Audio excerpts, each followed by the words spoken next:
Reunir, restaurar, conservar, rescatar del olvido, preservar la gran historia y las costumbres más cotidianas. Detrás de cada colección hay una sensibilidad especial, sentido del deber, constancia y un mar de anécdotas e historias dignas de escuchar. Bienvenidos a Todo Colección, el podcast de los muy ilustres coleccionistas. Una de las conquistas sociales más importantes de la modernidad ha sido la educación obligatoria y gratuita. En concreto, la educación infantil, cuando el chiquillo y la adolescente están en pleno desarrollo. La etapa escolar es vital. Los niños absorben como esponjas lo que ven alrededor: el afecto, la comunicación, la disciplina. Aspectos fundamentales como la socialización, que son los pilares de su futura evolución como personas. El desarrollo físico e intelectual, afectivo y moral. Descubrir los sentidos, la expresión corporal, el uso del lenguaje y la conciencia de su propio ser. En definitiva, los hábitos que templan el carácter. Saber expresarse, respetar y sobre todo comprender. La pasión por aprender. En la infancia se despiertan muchas vocaciones coleccionistas. En España, desde aproximadamente el año 1900, los planes educativos vienen y van con el signo de los gobiernos políticos. Cada generación es heredera de lo que le han enseñado, principios indelebles que se graban a fuego. De la memorización y recitado del oro a las técnicas pedagógicas actuales, siempre nos quedará la duda de que el rigor en las aulas del pasado era más exigente, a veces cruel y desfasado para la realidad actual. La letra con sangre no entra. Con amor, esfuerzo y constancia, sí. Con la democratización del conocimiento, gracias a Internet tenemos una enciclopedia universal de saberes a clics de ratón. La ciencia y los avances técnicos avanzan en una progresión exponencial que nos desconcierta. Pero los niños son y seguirán siendo niños que se asombran con cada descubrimiento, con esa sorpresa y entusiasmo contagioso, similar al de los coleccionistas y estudiosos apasionados. Estás escuchando Todo Colección, el podcast de los muy ilustres coleccionistas. Bienvenido al episodio 60 del podcast de Todo Colección, en numeral el 60. Hoy conectamos con la Mancha Manchega, donde nos atiende Luis Martínez Gómez Simón, investigador, escritor y autor de Las postales de Maripepa, una aproximación a la obra gráfica de María Claret. Hola Luis, gracias por atendernos en el podcast del coleccionista. ¿Qué tal? Eres investigador y escritor. Además de historias, ¿qué coleccionas? Bueno, mis facetas como investigador y escritor son una suerte de aficiones para llenar algunos ratos de ocio. Profesionalmente trabajo para la Administración Autonómica. En cuanto a qué colecciono, pues mira, te diré, esta enfermedad que ya hace mucho tiempo que me posee, pues me ha llevado a coleccionar varios artículos, todos ellos prácticamente relacionados con los museos en los que colaboro. Principalmente navajas y en particular aquellas de la fábrica de mi familia. Es una fábrica que estuvo en vigor desde 1918 hasta su desaparición prácticamente en el umbral del siglo XXI. Los ejemplares de hecho más antiguos los tenemos depositados en el Museo de la Cuchillería. Y además de esas navajas, pues bueno, me gustan mucho los manuales escolares antiguos, los libros de lectura infantil y juvenil y también los juguetes antiguos. Y bueno, por supuesto las postales. Las postales de todo tipo, postales antiguas de todo tipo, en particular de niños y de dibujos y caricaturas. ¿Cómo un experto en fabricación de cuchillos y navajas de Albacete llega a interesarse por las postales de Maripepa, ilustradas por María Claret? ¿Cómo surge la idea? Bueno, pues precisamente por esa afición a la postal de niños, a la postal infantil, pues llegué a conocer a las postales de Maripepa, pero la idea surgió por puro azar. De hecho, estábamos preparando desde la Asociación del Museo del Niño un libro sobre lo que es la visión de la infancia en la tarjeta postal modernista. Y al ir haciendo acopio de material para la obra, pues tuvimos la oportunidad de hacernos con un lote donde estaban postales de Maripepa. ¿Cuál no sería nuestra sorpresa cuando vamos contratando que nos encontramos con el lote con todas las series editadas en los años 40? Es decir, estaba la colección completa, las 38 series que se editan, a falta de 2 series que se debieron editar en los años 50. y ante la constatación de este singular descubrimiento creímos que podíamos dejar pasar el libro que estamos preparando y no dejar pasar la ocasión de publicar una especie de catálogo de esas postales de Maripepa, y decidimos posponer el trabajo de la infancia en la postal modernista por ese otro trabajo de las postales de María Claret. Ese fue, en definitiva, por qué llegamos a hacer lo del libro de las postales de María Claret. ¿Por qué son tan importantes para ti estas postales? Bueno, pues son unas postales que podíamos considerar icónicas, son fruto de la fantasía e imaginación de esta genial ilustradora, como fue María Claret, que vinieron a completar un panorama de ilustración infantil en los difíciles años 40 y que permitieron a tantas niñas y también a algunos niños disfrutar con esos dibujos, que sin duda ayudaban a evadirse de una realidad dura, de una penuria económica fuerte en aquella época. Yo creo que esa es la importancia de esas postales, no eran una manera de evadirse y de ayudar a soñar de muchos niños y niñas.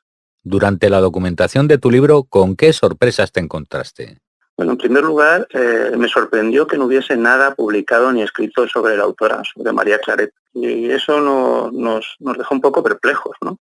Luego, más que sorpresas, yo hablaría de dificultades. Precisamente al constatar que no había nada publicado, pues pensamos que tendríamos que hacer algo nosotros. Y lo más difícil y trabajoso fue localizar a los familiares de María Claret, en especial a sus herederos, ya que para la reproducción de las postales y la publicación que queríamos hacer, pues teníamos que conseguir los derechos de autor. Y eso nos llevó mucho tiempo. Tuvimos que indagar en archivos, en registros civiles, en San Sebastián, en Barcelona, en Burgos. Y al final dimos con las herederas. A estas, una vez que contactamos con ellas, les hizo mucha ilusión, pero pusieron una condición, y es que el trabajo no se limitase solamente a las postales, a la colección de postales, sino que teníamos que tratar el resto de la obra de María Claret. Y así fue como el libro se configura, no solo como un catálogo de postales, que como tal catálogo creo que es una herramienta básica para cualquier coleccionista, sino también como un acercamiento a la totalidad de la obra de María Claret Abadal. Nos comentas que era en San Sebastián. Por la misma época y el mismo San Sebastián de María Claret, Leonor Coelho de Portugal idea su famosa Mariquita Pérez. También aparece Mariquita Pérez en San Sebastián, precisamente contemporánea con la aparición de Maripepa, creo que por el año 1938, aunque el trabajo en sí no recoge el personaje de Mariquita Pérez, sí que habla el trabajo de otras heroínas de la época y hace un estudio comparativo con la Celia de Elena Fortuny y con Antonieta la Fantástica de Borita Casas, en un análisis entre estas tres heroínas de la literatura infantil con varias referencias a autores precisamente que han tratado este tema. Pero sí que es cierto que Mariquita Pérez y Maripepa conviven y aparecen en el mismo San Sebastián. San Sebastián en aquella época de la Guerra Civil era prácticamente el núcleo central de la literatura de lo que era la España nacional. Periodistas, ensayistas, pues se afincaron en San Sebastián en esa época y eso dio lugar a que San Sebastián fuese un poco ese núcleo donde irradiaba lo que era la ilustración y la literatura en especial en concreto, ya que estamos hablando de infantil y juvenil. Pensemos en los tebeos de Flechas o Pelayos, todos en San Sebastián. Entre Mariquita Pérez y el personaje de Maripepa, ¿hay más diferencias o similitudes? Bueno, pues ya es bastante la similitud de su nacimiento, casi al mismo tiempo, ¿no? Y luego también las similitudes en cuanto a que ambas representan de alguna manera una infancia que no es la que está al uso, es decir, son de familias relativamente adineradas, de una posición económica desahogada, que además van a un colegio de monjas, que viajan de vacaciones a la playa o a la montaña, que tienen deportes de élite como el esquí y la vela. Esas son de alguna manera algunas de esas similitudes. Mariquita Pérez y Maripepa son niñas de clase alta en una España complicada y pobre, pero con ellas no va la cosa. Más que nada porque Maripepa representa lo aspiracional. Vive en Madrid, cerca del Retiro, y la vemos jugar desde el hockey al tenis, el golf o la hípica. Sí, desde luego son modelos de referencia al que no podían aspirar la mayoría de las niñas del país. Resulta una gran paradoja, pero lo cierto es que el mundo en el que se desenvuelve la vida cotidiana de Maripepa queda muy alejado del mundo real de la infancia que consumía sus historias. Pero hizo soñar a miles de niñas de su época y a partir de los años 40 la vemos con su hermano haciendo de fotógrafa, de caza, patinando, hasta quejándose de los coches de gasógeno. Esa es una de las grandes virtudes. Maripepa es capaz de construir un entorno, un mundo que facilita a la infancia esa etapa, soñar, convivir esas experiencias, imaginarse un poco dentro de ellas. Comentas que fue tal el éxito de este personaje que por esas cosas de las tendencias se bautizaron a muchas niñas de su generación con el nombre de María José. De esa generación hay muchas Maripepas. Pues sí, yo creo que puede ser una constatación empírica digna de estudio. Pero es que, encontramos en unas revistas precisamente de maripepas de la época, que eran bautizadas en unos centros del auxilio social, en las escuelas hogares del auxilio social, y precisamente traemos una referencia de esas al libro, y creo que es un dato que puede ser constatable, y creo que más de alguna, pues, lógicamente lleva ese Maripepa por el personaje, sin duda. Y entre las diferencias parece ser que Maripepa era más gamberrilla. No sé, parece que Maripepa tiene un punto de Guillermo Brown. El Guillermo el travieso, pero con faldas. Sí, aunque no podemos decir que aparezca Maripepa como una niña transgresora, en el sentido de que ponga en cuestión el ordenamiento social, ni nada de eso, ¿no? Pero sí que es cierto que al menos se nos presenta en muchas ocasiones con ese toque de niña atrevida y traviesa, que por supuesto no tiene Mariquita Pérez, ¿no? Y curiosamente, además, el sentimiento, la impronta de religiosidad de la muñeca Mariquita Pérez, curiosamente las postales de Maripepa están desprovistas de ese sentimiento religioso, presente en el momento y tan presente en el momento. En realidad son escenas de vida cotidiana, a veces desafiantes, a veces candorosas, pero siempre ese candor viene exento de una cierta mojigatería. En ese sentido sí que es una niña atrevida y traviesa y un poquito gamberra, efectivamente. Si eres coleccionista, caerás en nuestras redes. Sigue la actualidad y los lotes más curiosos en los perfiles de Todo Colección en Facebook, Twitter, Pinterest, Instagram y canal YouTube de Todo Colección. Acerca de la autora María Claret, una ilustradora muy creativa. Era una veinteañera que llegó muy lejos, publicó en varias revistas infantiles y también de moda importantes. Sí, María Claret llega al mundo de la creación muy joven. Apenas con 22 años ya publicaba en una revista tan importante como fue I, Revista para la Mujer, un órgano de difusión de lo que era la sección femenina de Falange, en un entorno que de alguna manera conformaba una revista de actualidad, de moda, de entretenimiento, y simultáneamente empieza a publicar también con esa edad en Pelayos, el semanario infantil que era del carlismo, con unos primeros dibujos muy graciosos que se llamaban Tontolín y Resupete, que conviven además con personajes que publica también en Flecha, en el diario Flecha, de la Falange, también para niños, que eran los personajes Pepona y Pegote. Pero de todas maneras, todos estos personajes quedan eclipsados luego por Maripepa. En el libro hablamos precisamente de cómo se produce el acceso de María Claret a las publicaciones de esa época, de la mano de las relaciones que tenía su madre con un elemento religioso clave del franquismo. Pero para ello fue fundamental lo que hablábamos antes, ¿no? Que se trasladase la familia desde Cataluña al País Vasco, en especial a San Sebastián, que como ya decíamos en los años de la Guerra Civil, se erige como el punto central de las publicaciones de la España llamada nacional. Casi todo lo publicado atribuye el nacimiento de María Claret hasta ahora a la capital donostiarra, precisamente. Pero lo cierto es que María Claret nace en Barcelona y luego se va a San Sebastián. Esos datos biográficos se recogen por fuerza en la publicación que hacemos. En tu libro, Las postales de Maripepa, documentas casi todas las series de postales que dibujó en su día. Son un montón de dibujos, casi 400. ¿Cómo fue el proceso de documentación de su obra? Bueno, en realidad son 400. La colección que nos hacemos con ella son 381 y las adquirimos en un único lote. Es la colección completa de una niña que la fue coleccionando conforme iban saliendo. Conozco un poco la historia, lo que pasa es que me han pedido que fuésemos un poco escrupulosos cuanto a los datos de confidencialidad, pero es una colección que conforma una niña catalana que se llama Nuria. Y prácticamente está la colección. Hay cerca de 400 postales, solamente quedan fuera de la colección dos series de 10 cada una de los años 50. Y para la documentación y luego la adaptación he contado con una ayuda importante, que es la de Consuelo Llovero y Javier Conde, que sin duda los conocéis, ¿no?, de Tesoros del Ayer. Y así que también como vuestra página y sobre todo las postales que yo ya tenía. La circunstancia de la circulación de las postales también ha sido determinante, sobre todo para poderlas datar. Luego esta es la misma colección donde te digo que podemos establecer además que es la colección completa, aunque de hecho hay algunos errores en la asignación de letras y números, que eso nos llevó a pensar que faltaban algunas, pero luego hemos constatado que efectivamente está la colección completa.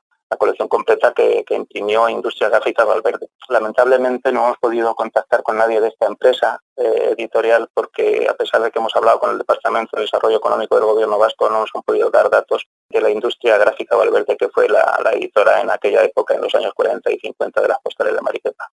La práctica hace a la maestra y en este caso María Claret dibujaba con una soltura y con una frescura. ¿Cómo evolucionó su técnica de ilustración?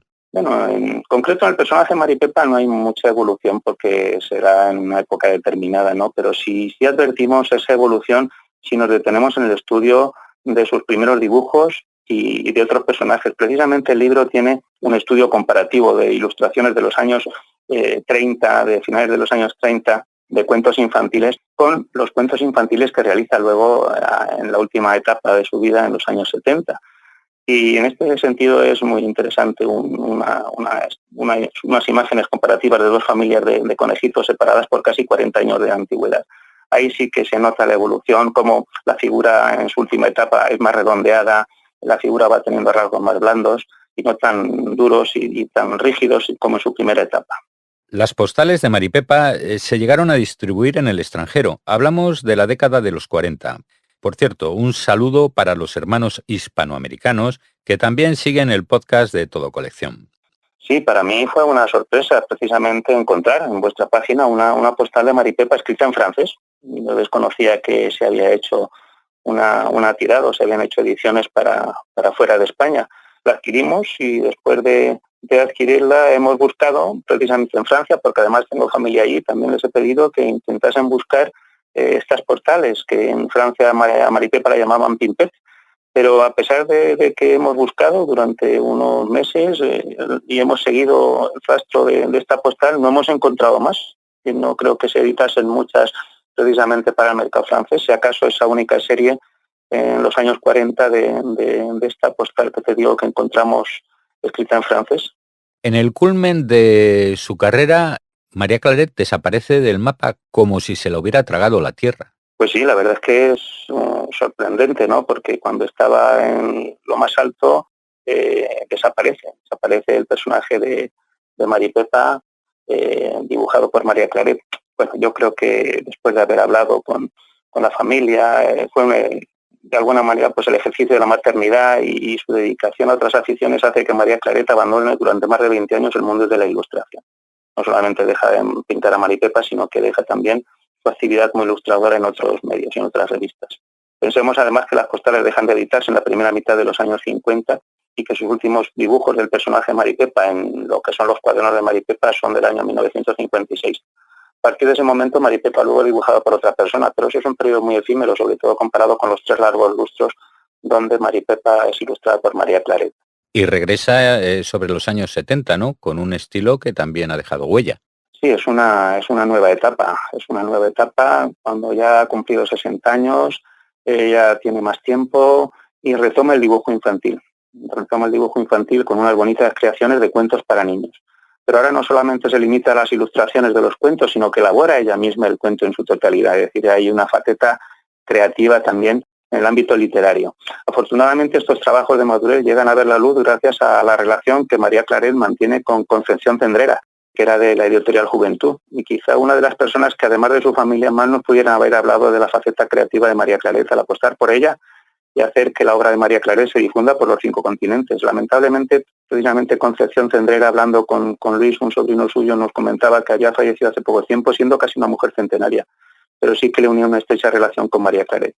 Y esos cuentos que de la editorial Juventud, de los que también hablamos y mostramos en el trabajo, tuvieron una gran difusión en la primera mitad de los años 80 y casi prácticamente se extiende por todo el mundo. Así lo ponemos de manifiesto en el libro, es decir, los hemos hallado en Alemania, en Francia, en Italia, en Estados Unidos, muy interesantes, además son muy bonitos y tuvieron un relativo éxito en esa primera mitad de los años 80. ¿Y fue la autora consciente de la importancia de su obra gráfica? En Todo Colección, sus postales siguen siendo muy, muy apreciadas y buscadas. Pues yo creo que no fue consciente de la trascendencia que tuvo su obra gráfica. Yo creo que, porque además en el momento que ella deja de ilustrar, se inicia otra etapa creativa que aleja al personaje y entierra a su querida Maripepa, y para ella deja de ser una referencia. En esos años además se dedica a la decoración de interiores, al coleccionismo, no deja el dibujo y sigue con la pintura, en especial la acuarela, pero en ese momento yo creo que no es consciente de la trascendencia que ha tenido el personaje de Mari Pepa, o que tendrá en lo sucesivo el personaje de Mari Pepa. Parece ser además que María Claret es una persona tremendamente modesta y humilde. En ese sentido, pues yo creo que no fue consciente durante el tiempo, durante en vida, del impacto que iba a tener el personaje de Mari Pepa. Luis, nos hablas desde Albacete, donde está el Museo Pedagógico y del Niño que ha editado tu obra. Este museo recrea las aulas escolares a lo largo del tiempo, sus juguetes y cuenta con un centro de documentación. Se trata de un museo único. Pues sí, es un auténtico lujo para Albacete, para Castilla-La Mancha y sobre todo para España poder contar con una institución como el Museo del Niño, que depende de la Administración Autonómica, de la Delegación Provincial de la Consejería de Educación y Cultura. Yo invito a todas las personas que nos escuchan a entrar en su página web, la digo despacito, www.museodelnino.es. Igual Museo del Niño, pero sin la ñ, con una N, museodelnino.es, para que lo descubran. Sobre todo les gustará a los coleccionistas y al público en general se sorprenderán de la riqueza de sus fondos. Por cierto, que algunos de los artículos que pueblan sus estantes proceden de otra colección, todo hay que decirlo. Y sí, el libro se edita desde la Asociación del Museo del Niño, pero también quiero destacar en la edición del libro la ayuda de la Diputación Provincial de Albacete, que prácticamente ha subvencionado 1/3 de la edición y con la que tenemos suscrito desde la asociación un convenio de colaboración. ¿Cuánto vale? Sigue la cotización de tus tesoros con Orientaprecios, la mayor base de datos para aproximarte a la tasación de lo que compras, vendes o subastas. Orientaprecios de todo colección, solo para usuarios registrados. En el episodio 59 del podcast del coleccionista, el episodio pasado, Juan Eslava Galán nos comentaba la importancia de la educación y sobre todo de los planes educativos. Pues en este sentido, decirte que el Museo del Niño no solo se configura como un espacio expositivo, sino que es una herramienta al servicio del profesorado. Es un centro de documentación también de la infancia en general y de la escuela en particular, y tiene unos ingentes fondos donde se pone de manifiesto la importancia de la educación y de los distintos planes educativos. Lamentablemente, para las generaciones futuras de investigadores, cuando vengan a indagar sobre los planes actuales, se van a asombrar de la cantidad de ellos, cada uno al socaire del gobierno de turno. Yo creo que la gran asignatura pendiente de la política de este país es el gran pacto por la educación. ¿Y ser niño ha cambiado mucho con el paso del tiempo? ¿Ahora es más complicado o más sencillo, Luis? Pues yo ya tengo una cierta edad, vamos pisando ya la jubilación. Y la verdad es que cuando recuerdo mi infancia y la comparo con la etapa de la niñez en la actualidad, no puedo por menos que lamentar que a pesar de los muchos recursos que se tienen hoy en día, tanto a nivel educativo como de ocio, sin contar con los avances en los aspectos sanitarios, esta infancia yo creo que no disfruta en general de la sencillez de jugar en la calle, de los juegos participativos al aire libre. Hombre, por el contrario, y por otra parte sí tienen acceso a las ilimitadas posibilidades del mundo de la comunicación, pero tampoco sin pasarse, ¿eh? A mí hay veces que me resulta un poco triste ver a niños de muy corta edad que están enganchados a tablets y móviles, básicamente porque los padres, y con esto no quiero hacer mucha sangre, les resulta más cómodo que se distraigan de esa manera y no acercarlos al parque para que experimenten con la arena, se suban a los columpios, aun a riesgo de hacerse algún chichón o, como decíamos en nuestra época de niñez, desollejarse las rodillas, ¿no? Bueno, o desollarse un poco las rodillas. Ahí sí que creo que la infancia en este sentido ha perdido un poco la calidad de vivir al aire libre que teníamos en nuestra niñez. Esperamos que el futuro mejore. ¿Cuál es tu próximo proyecto, Luis? Seguro que tendrás algún libro entre manos, algún proyecto interesante.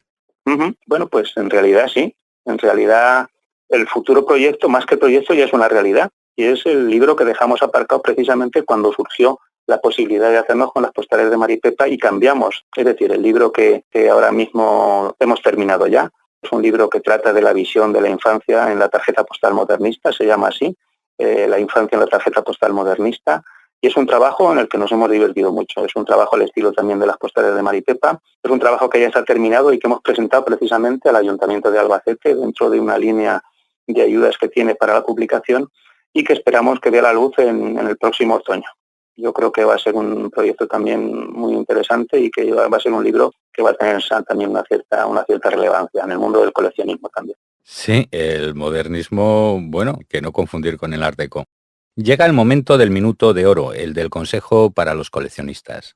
Bueno, pues, ¿qué le diríamos a los coleccionistas como consejo? Bueno, yo creo que para mí es fundamental que saquen las colecciones a la calle. y que puedan ser valoradas como se merecen, que las pongan al alcance del público en general, mediante la exhibición en los lugares que puedan permitirse, es decir, que colaboren con las administraciones, con instituciones y entidades privadas, con los museos, con los archivos, que depositen esos tesoros que sin duda pues, somos meros custodios para su exposición y disfrute de todos, tanto hoy como de las generaciones futuras. Mi experiencia en ese sentido me ha resultado tremendamente gratificante. Como ya te dije, lo mejor de mi colección de navajas, algunas centenarias, está depositado en el Museo de la Cuchillería y las mejores muñecas antiguas de la colección familiar se exhiben en las vitrinas del Museo del Niño. Yo estoy convencido además que allí al Museo del Niño irá a parar buena parte de esas otras colecciones que ya tengo, porque mis hijas y mis nietos, yo creo que si acaso se quedarán con algunas cosas de recuerdo, pero no creo que con todas esas colecciones. Yo creo que en el mejor sitio serán los museos y mientras estén en la casa de cada uno, que busquemos también los recursos y las maneras y las herramientas para que éstas salgan a la luz y las pongamos al alcance del público en general. Pues una muy buena reflexión. Muchas gracias por tu tiempo, Luis. Esperamos volver a verte en el podcast del coleccionismo de Todo Colección. Pues muy bien, ha sido un placer hablar con todos vosotros y un fuerte abrazo. Estás escuchando Todo Colección, el podcast de los muy ilustres coleccionistas. Y no te vayas todavía, no te vayas por favor, que ahora viene Rosalía Romero, con las novedades que te gustan del mundo del coleccionismo. Libros, sellos, monedas, cromos, juguetes, antigüedades, arte. ¿Y tú qué coleccionas? El personaje de Maripepa Mendoza, creado por María Claret en 1936, protagonizó cuentos infantiles destinados en aquella época a un público mayoritariamente femenino. Esta divertida niña de 7 años, de clase media acomodada, es recordada por sus peculiares ojos expresivos y pelo rubio rizado, siempre primorosamente vestida. Protagonista de cuentos infantiles, cuadernillos y una muñeca, Maripepa forma parte del mundo todo coleccionista con más de 1.150 postales en venta y subasta. Y es que las postales, y en concreto las temáticas, causan expectación en el mundo del coleccionismo de postales. Tanto es así que, en Todo Colección, esta sección es la segunda de mayor peso, por debajo de postales de la España antigua hasta 1939, con un 21,6% de éxito de ventas. Si investigas en Orientaprecios, comprobarás que la mayor cifra que se ha llegado a pagar por postales de este personaje infantil es de 129,99 euros por un lote de 49 postales y de 150 euros por otro de 53 postales, el lote más caro vendido en Todo Colección. Los 5 lotes con más seguimientos o preferidos por los todocoleccionistas son 3 lotes de recortables con todo tipo de vestidos y accesorios, una fotografía antigua de las muñecas Maripepa en un taller de costura y un cuento con recortables a estrenar procedente del stock de una librería antigua. Si eres fan de este personaje y deseas adquirir alguna de sus postales, recuerda que en Todo Colección puedes encontrar lotes muy curiosos y de interés a muy buen precio. Para encontrar el lote deseado de forma rápida y sacar la máxima rentabilidad a nuestro buscador, te recomendamos realizar una búsqueda y hacer uso de los filtros que ponemos a tu disposición. Puedes ordenar los lotes según su relevancia, los que cuentan con más seguimientos, los más recientes, los más antiguos, los más consultados hoy, los que incluyen mejores descuentos o descuentos por caducidad, o según el precio de mayor a menor y viceversa. Si aún conservas postales de Maripepa, te invitamos a buscar en el baúl de los recuerdos y sacarlas del cajón. En Todo Colección puedes comprobar a cuánto se cotizan y hasta vender las tuyas si te animas a ponerlas en venta. Y la semana que viene más coleccionistas. Gracias por estar ahí al otro lado del espacio y el tiempo con la oreja puesta. Si dejas un me gusta o un comentario y te suscribes al canal, te quedaremos muy agradecidos. Si quieres participar en el podcast del coleccionista, solo tienes que enviarnos un email con tu propuesta a comunicación@todocoleccion.net. Y antes de que se me olvide, toma nota. Con el servicio de envíos TC, todo es más fácil, económico y seguro. Solicita envíos TC a tu vendedor. Aquí a pie de micro te habla Ignacio del Valle. Nos vemos, nos escuchamos en el próximo episodio de Todo Colección, donde viven los recuerdos más coloridos. Fin de la cita. Hasta el próximo episodio de Todo Colección, el podcast de los muy ilustres coleccionistas. Seguimos en contacto en el Facebook, Twitter, Pinterest, Instagram y canal de YouTube de Todo Colección.